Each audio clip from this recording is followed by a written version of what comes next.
आपने कभी सोचा है कि कोई सैटारिस्ट एटम बॉम्ब से भी ज्यादा खतरनाक हो सकता है, पूरे जियोपॉलिटिकल माहौल का बैंड बजा सकता है। चार्ली हेब्डो नाम के एक सैटारिस्ट फ्रेंच मैगजीन ने रिलीजियस फिगर का कार्टून बनाया, मतलब प्रॉफेट मोहम्मद का कार्टून बनाया। उसके बाद पता है क्या हुआ? एक्सट्रीमिस्ट लोग उनके ऑफिस में आए और 12 लोग को मार गिराए। यहीं तक नहीं बात थमा, इसके बाद फ्रांस के बहुत सारे मुस्लिम कंट्रीज के साथ डिप्लोमेटिक रिश्ते खराब हुए, एम्बेसीज के बाहर प्रोटेस्ट हुए, ब्लास्फेमी और फ्रीडम ऑफ स्पीच के बीच में इतना बवाल हुआ। यूरोप के सिक्योरिटी पॉलिसीज, इमिग्रेशन इश्यूज और न जाने कितना सारा प्रॉब्लम हुआ सिर्फ एक कार्टून बनाने से। ऐसा नहीं लगता है कि एक सटायर एटम बम की धमकी से भी ज्यादा खतरनाक हो सकता है? इस बात को समझने के लिए हमने ये वीडियो बनाया है, आखिरी तक बने रहिए। समझेंगे, जानेंगे कि ये सटायर आखिर होता क्या है। साले जिस थाली में खाते हो उसी थाली में छेद भी करते हो। एक्चुअली ये सटायर का मेन फंडामेंटल कंसेप्ट है कि जो अथॉरिटी है, जो पावर में है, जो बिलीफ है, जो सिस्टम है, बस उसको नंगा करना है। चार्ली हेब्डो वाले केस में थोड़ा ज्यादा हो गया, क्योंकि रिलीजन जैसे ओवर सेंसिटिव चीजों को आप सटायर जैसे खतरनाक हथियार से नहीं टच कर सकते। चलिए देसी भाषा में इसको समझाते हैं कि दादाजी का बर्थडे है, काफी लोग उसके लिए इमोशनल है, बहुत अच्छे से माहौल बनाया गया, मोहल्ले के सारे लोगों को बुलाया गया, दादाजी के पुराने किस्से, उनके एनेक्डोट, उनकी जवानी की बातें शेयर की गई। उसी के बीच में जवानी की कुछ वैसी बातें शेयर कर दी गई जो नहीं की जानी चाहिए। उससे काफी लोग ऑफेंड हो गए, मतलब दादाजी के बेटे तो ऑफेंड होंगे ही, पोता का पता नहीं। तो यहाँ पर पोलराइजेशन हो जाएगा, फिर ऐसी चीजों को उछाला जाएगा जो न चाहते हुए भी लोग उसके बारे में डिस्कस नहीं करना चाहते। इसके लिए सटायर की एक जिम्मेदारी है कि कब किस बात को किस लेवल तक लेके जाया जाए, क्योंकि सटायर एक ऐसा तीर है जो अगर कमान से निकल गया तो फिर वापस लेना बहुत मुश्किल है। क्षति जितना करना है वो कर देता है। तो अब हम ये समझते हैं कि सटायर और मजाक के बीच में डिफरेंस क्या है, कैसे ये तय किया जाए कि ये तो हल्की फुल्की बातें हैं बट ये सटायर है। कैसे ये पता चले कि आपके हाथ में जो वो है वो नेल कटर है या खंजर है। आइए समझते हैं।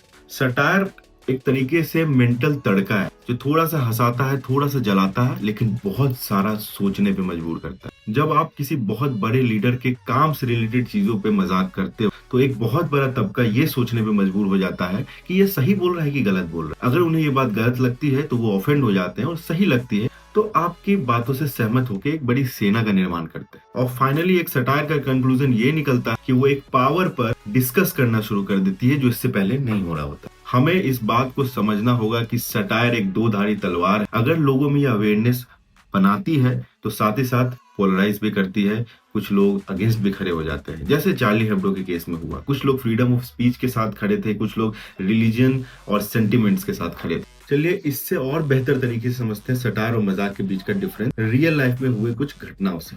जैसे क्रिस्टियानो रोनाल्डो पूरे प्रेस कॉन्फ्रेंस में बैठा हुआ था भाई, अचानक वो सामने कोल्ड ड्रिंक्स का बोतल हटाया और पानी का बोतल सामने रखा, बोला ड्रिंक वाटर। ये एक छोटा सा घटना था, लेकिन ये घटना एक बहुत बड़े ब्रांड के गाल पे रख के तमाचा, मतलब कोल्ड ड्रिंक्स पी के उन्होंने निकाल दिया उस ब्रांड्स पे। ये होता है हाई क्लास सटायर।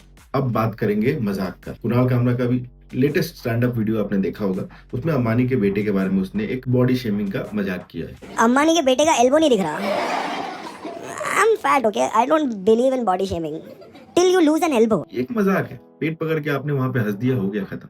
अब इसका मतलब ये नहीं कि मजाक करना चाहिए या नहीं करना चाहिए, उस तरफ जा भी नहीं रहे। हम सटायर की बात कर रहे हैं कि हमें ये पहचान में होना चाहिए कि सटायर क्या है। अगर सुनाने वाले को और बोलने वाले को दोनों के सटायर के बारे में पता है ना, तो काफी कुछ चीजें आसान हो जाएंगी। लेकिन सटायर से हमेशा वो लोग क्यों घबराते हैं जो पावर में है, जो अथॉरिटी में है? ये तो वही बात हो गई कि चोर की दाढ़ी में तिनका।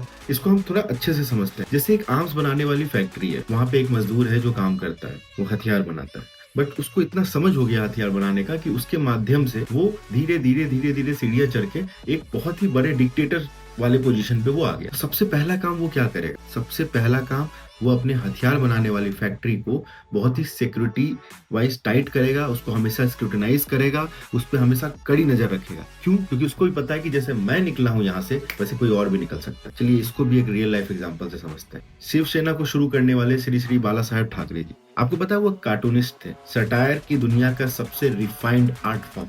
लेकिन जब वो अपनी पार्टी बनाए तो आज के डेट में आपको भी ये बात पता होगी, हमें तो पता ही है भाई, कि देखो शिवसेना ने अपना पूरा डिजाइन ऐसे किया है कि उनके लीडर के बारे में अगर आप कुछ बोलोगे तो जवाब आपको शिवसेना के स्टाइल में मिलेगा। ये तो रिसेंट आपको वीडियो से आपको याद आ रहा होगा, राहुल कर्नल जी ने बोला है। तो इससे आप समझ सकते हैं कि किस तरीके से सटायर की ताकत को समझने वाले लोग सटायर को दबाने की कोशिश जरूर करेंगे। अब सटायर की लिमिट कितनी तय करें? सटायर की लिमिट तय करना मतलब केमोथेरेपी को पेनलेस बनाने की कोशिश। जरूरी भी है, मुश्किल।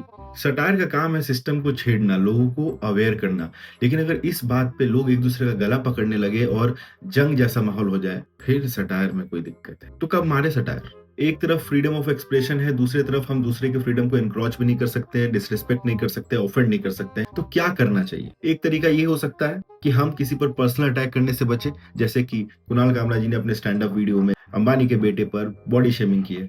और दूसरी बात ये हो सकती है कि जब हमें कुछ सटायर मारना है तो हम ये ध्यान रखें कि वो किसी कॉन्टेक्स्ट पे हो और क्लासी हो, जैसे कि रोनाल्डो ने किया है। देसी मोहल्ले में मजाक करना बिल्कुल सही है, लेकिन अगर किसी के बाप के मौत पर आप मजाक कर रहे हैं तो वहां पर लोग ऑफेंड हो सकते हैं, वहां पे आपकी बैंड बजाई जा सकती है। लेकिन 100 बात की एक बात भाई, सटायर और मजाक के बीच में जो डिफरेंस है, ये हमको, आपको, पूरी दुनिया को, बोलने वाले को, सुनने वाले को, सबको समझ में आना चाहिए। अब आप बताइए हमें इस कमेंट सेक्शन में कि सटायर पे लिमिटेशंस लगना चाहिए कि नहीं। थैंक यू गाइस, मिलते हैं अगले वीडियो में। तब तक के लिए लाइक, शेयर, सब्सक्राइब, ताकि मोटिवेशन मिलता रहे और भी ऐसी ऐसी चीजों के बारे में एनालाइज करके बहुत 4-5 दिन 10 दिन पढ़ाई करके फिर हम लेकर आएंगे और आपको सुनाएंगे। तब तक के लिए टाटा बाय बाय।